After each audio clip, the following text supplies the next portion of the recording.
as another judge, the same judge, said, hey, I'm going to give myself my own deadline.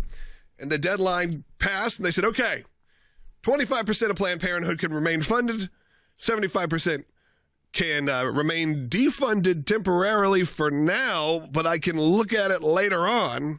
I mean, am I missing anything here? I mean, that's pretty close. That's almost like I put it into AI and said, make this easy. Make it easy. But I think you could have also broken AI with this case because, Cece, the judge went to great lengths to find a way to keep some money flowing to Planned Parenthood.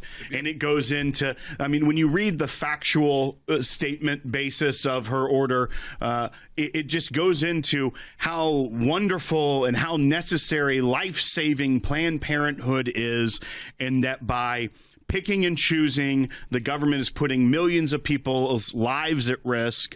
That's always the favorite angle of everyone, is that if you cut money somewhere, by default, someone's life is at risk. That's kind of the status quo for government funding at this point. But what this judge did was effectively grant the injunction, so allowing this subset of Planned Parenthood affiliates the ability to continue to receive government money, while the vast majority, at least for now, because of her deadline, the TRO, the temporary restraining order, expired, they won't be receiving Medicaid reimbursement or federal dollars. Break down what the judge did here and really kind of why it was so unusual for us to see this. Yeah. Well, and just like you said, as I was reading the opinion, it's about, I think, 30 pages long. As I was reading the opinion, it definitely reads like an advertisement for Planned Parenthood. So you know exactly, as you read this, where this judge's alliance and allegiance lies, definitely. However, she gets very creative because, you know, in our amicus brief that we filed in this case, we absolutely argue the fact that, you know, there's no constitutional right for subsidies, that Congress has the power of the purse, all of those, arguments, which are the constitutional arguments that, yes, the federal government, when they're giving money, they can have strings to that. So she goes out and says, okay, I'm going to go to the freedom of association. That's where I'm going to go, because some of these Planned Parenthoods, and just to kind of put it into numbers, there's 47 members that the Planned Parenthood Federation has. So there's 47 members. And the members are essentially districts or states. Usually a state. Massachusetts or of Utah, or we have of Tennessee and northern Mississippi. Yeah, they have them broken down. Right. So their organizations, probably so they can say, okay, this one needs more funding, less funding. That's right. When they're big corporate. The 47 members, there's about 600 clinics that these 47 members operate. And actually, 2 of the members joined in this lawsuit. So the Planned Parenthood Massachusetts and Planned Parenthood Utah were also members that joined individually.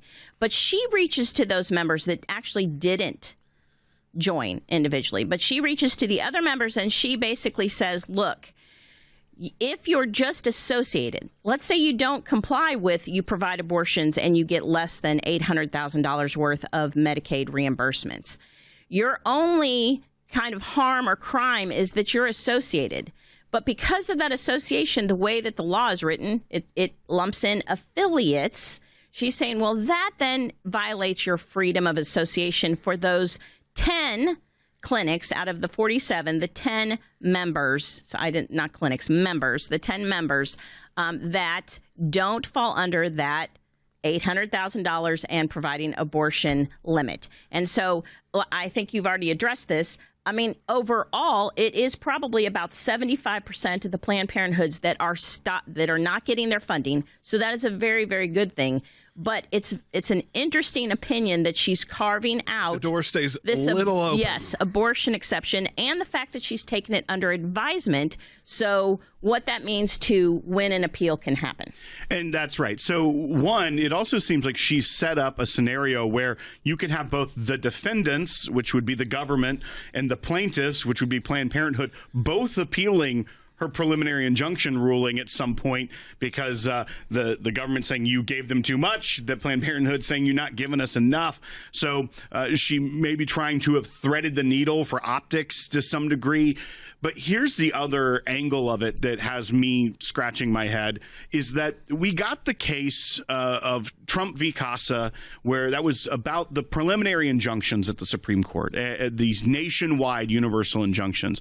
And the Supreme Court basically said that you can issue an injunction, which is what we're dealing with here in this case, in a case before your court, to people that are before your court in the proper jurisdiction.